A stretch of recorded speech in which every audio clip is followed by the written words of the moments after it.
Hey guys, welcome back to Andy's Dinosaur Reviews, and today we have something incredibly cool, another Jurassic World Rebirth release, but you can see we've got more cup toppers. This time, 3 very different species than the last round. The last time we had the Tyrannosaurus, the Mosasaurus, and Quetzalcoatlus. This time we've got ourselves some predators, as we've got the Spinosaurus, the T-Rex, and the very underused in the movie, the Velociraptor. So let's go ahead, get a better angle, and then jump straight to a closer look. So starting with the one dinosaur that I really wish had more screen time in Jurassic World Rebirth, the Velociraptor. So as you can see, we finally had ourselves the Velociraptor back with some quills.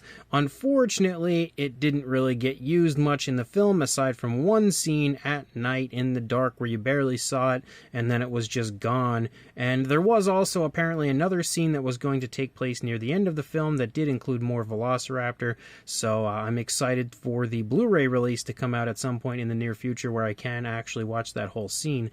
But this one looks pretty cool. Obviously, it's not super highly detailed, pretty much following the same trend as far as the detail goes on the other cup toppers I had reviewed, where it looks pretty good but is still a little bit muted. We do have like a grayish tone for the primary body color. There's also a little bit of green up here on the top of the head. You have like some orange there in the palate area, and then some blues as you move back there in the eye area. We do also have a yellow and a black pupil for the eye, and then you have a light gray for the lower jaw. The teeth are sculpted all together, but they look okay. They don't look too bad. They are painted with like an off-white. You see the teeth on the lower jaw as well.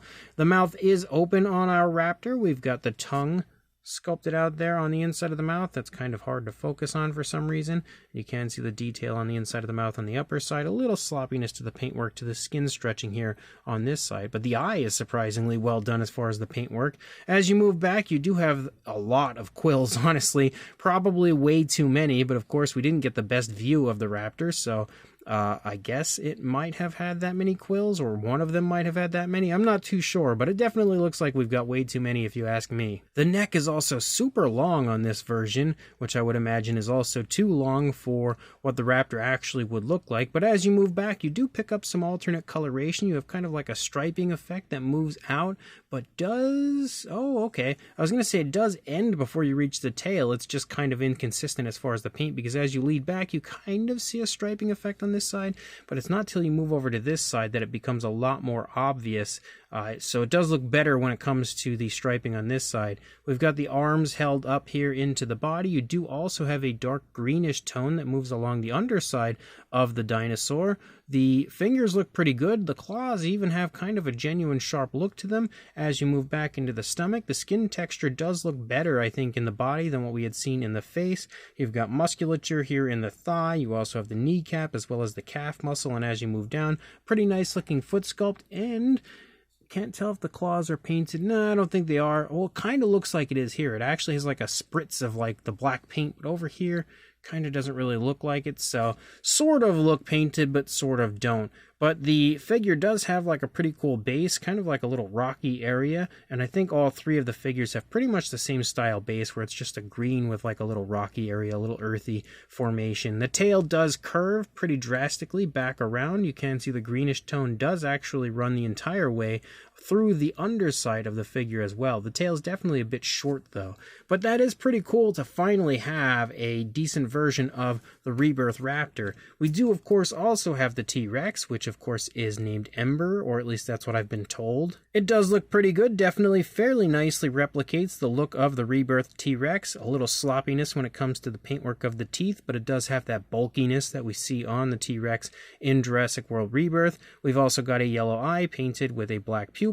You can see some dark tones there in the face, but then you have a little bit of a brighter but kind of dark still, almost like a military green up here on the top of the head, similar actually to the green that we had seen on the top of the head of the raptor. The mouth is in an open position, so you can see, focus camera, The inside of the mouth has like a dark reddish tone. We've got the tongue in there. Really sloppy when it comes to the paintwork of the teeth, it looks like overall. Like they definitely have some major sloppiness to them. Same deal for the upper side. Really quite sloppy. This one would be pretty fun to repaint though, because I think, of course, the teeth would look better if you repainted it yourself, but it does have some okay detail overall, and again, does replicate the Rebirth T-Rex pretty nicely. You do have a greenish tone moving along the underside, which is also pretty much the same color as the Raptor. Honestly, these two are so similar in coloration, just a little bit darker gray for the Raptor. This one has more of like almost like a greenish sort of a gray. But as you move back, you can see the arms held into the body, some musculature here to the arms, the shoulders, and even the underside of the T-Rex. We also have the throat right there.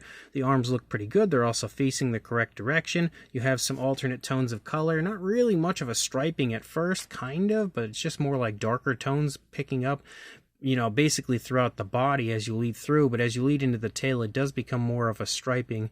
As you lead back, though, the skin texture, again, in the stomach region looks pretty nice for what it is. You've also got some musculature in the legs. It does have some fairly ugly seams when it comes to the limbs, like you see it there for the arm. You also see it here for the leg, but it doesn't look too terrible. The foot sculpt also looks okay, but pretty muted when it comes to the detail. This one looks actually a little bit better. I feel like you can kind of see almost like the scoots moving down the toes on that foot, but this one looks severely muted when it comes to the fine detail for some reason. Again, the same style base. Also, we do darken as you move down to a darker tone of like a really dark gray, and then you lead up, the tail curves toward us. Again, the detail looks pretty nice. You've got that striping effect moving through, and of course you see pretty much the same thing on this side, but the head is tilted a little bit, and you see the leg taking a step forward more so than, you know, trailing like we see on the other side. The seam is worse though on this side when it comes to the leg, but the T-Rex does look pretty cool as well. And then we have the Spino, and the Spino for some reason has like a huge head.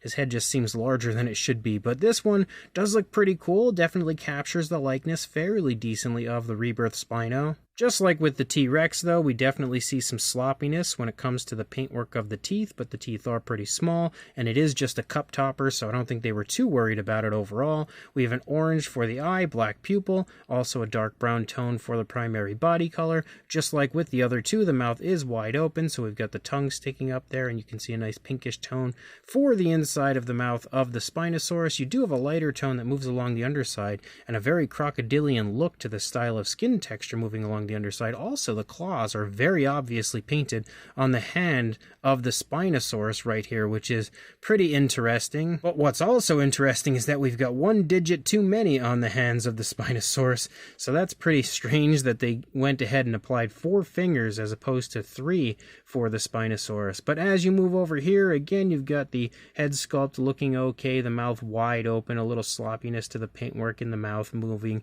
kind of like into the body itself, a little pink kind of trailing out there, moving along the jawline. You also have some okay detail here as you move down into the throat. The body texturing again looks okay. This one also has like a clear peg on the underside because the Spino, I guess, is just a little bit too long, so maybe they needed that peg to just kind of keep it propped up.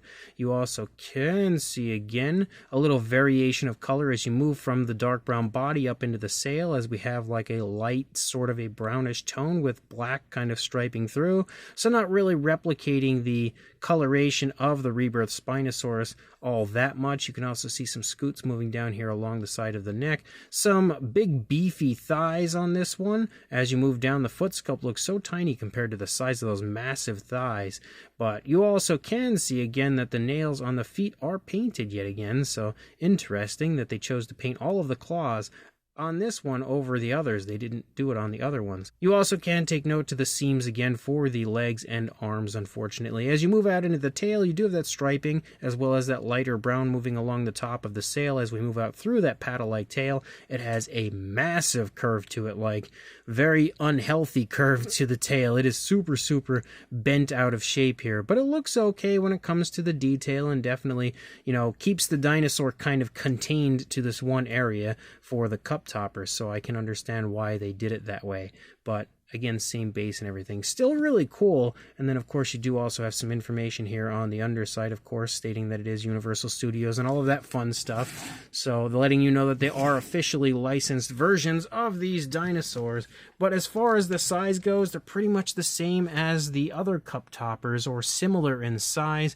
I don't think we need to measure each and every one, but do a few comparisons to give you an idea of the size. So there is Mr. Papa T-Rex, the Attack Pack Colovosaurus, Robert Muldoon, and the Collect Day Human Being next to our Jurassic World Rebirth cup toppers, and you can see that they are pretty small next to all of these other figures. If we bring in a standard Mattel Velociraptor and Dilophosaurus, though, you can still see that, again, they are a lot smaller. Then some Mattel Minis show you that, although they are small, they're not quite what I would say would be minifigure size range, so definitely a little bit bigger than a mini. And then one final comparison with all of the other cup toppers that I have so far. You can see, again, they are all of a very similar size, except for, of course, a few of the really large ones like the Tyrannosaurus and Mosasaurus are pretty big, but the Quetzalcoatlus is definitely in a similar size range as these others. So again, pretty awesome Jurassic World Rebirth cup toppers. I really quite like each and every one of these, and I know there are even more than this. I had actually seen some other versions of like the Spinosaurus and I think the T-Rex maybe, I forget exactly,